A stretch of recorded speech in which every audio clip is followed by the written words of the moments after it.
शहर में रह के बदल रहीला गाँव वाली प्रीत पहचानना। पहले तरोजे फोन वाला गावा जान कही के दिलवा बहलावा, अब का भइल की टाइम न मिले लला मैसेज देख के जवाब ना देला। तोहरे नाम पे ना है बेल लगवानी, सपन में तोहरे संग दुनिया सजवानी। शहर के चकचौंध में खो गईला, हमरा प्यार के काहे छोड़ गईला। मीठ मीठ बतिया मोबाइल पे बोला, सामने आइला ताना जरिया काहे बोला। शहरिया में गईल राजा, शहरिया में रम गईल, हमरा के भुला के तू कैसन सनम गईल। शहरिया में गईल राजा, शहरिया में रम गईल, हमरा सुना अंगना में सावन थम गईल। शहरिया शहरिया तोहरा बिना लागे ना जिया, लौट राजा भुलाइब ना हम के पिया।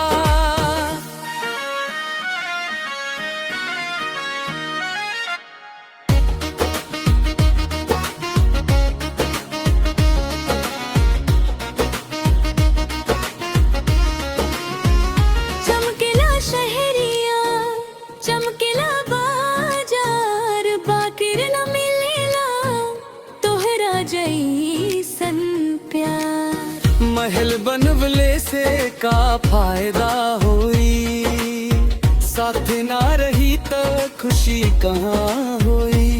तोहरा खातिर सजनी सजनी बन के रहब, तोहर दिल में बस के हर गम साहब। दुनिया चाहे लाखों कुछ कहे, हमार दिल बस तोहरे नाम लिखे। शहरिया में गईल राजा, शहरिया में रम गईल, हमरा के भुला के तू कैसन सन गईल। शहरिया में गईल राजा, शहरिया में रम गईल, हमरा सुना अंगना में सावन थम गईल। शहरिया शहरिया तोहरा बिना लागे ना जिया, लौट राजा भुलाइब ना हम के पिया।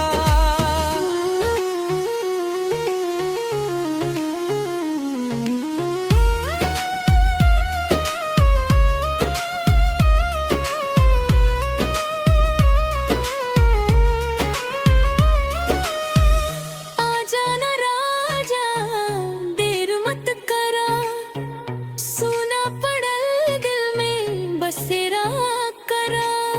तोहरे भरोसे जिंदगी सजवनी, तोहरे नाम के चुनरी ओढ़वनी।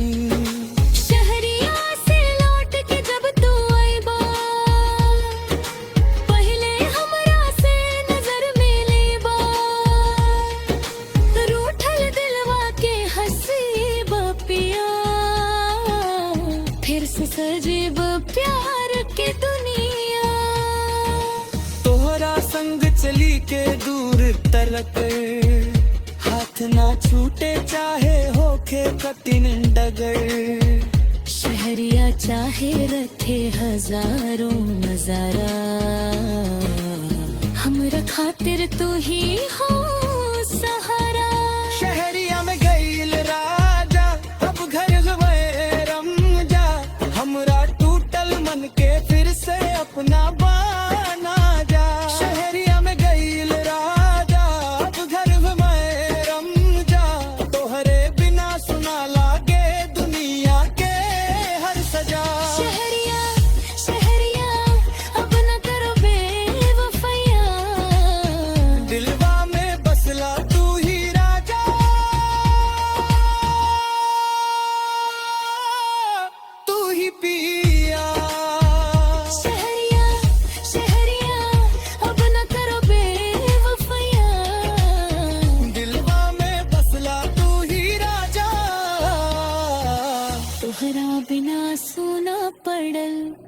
दुनिया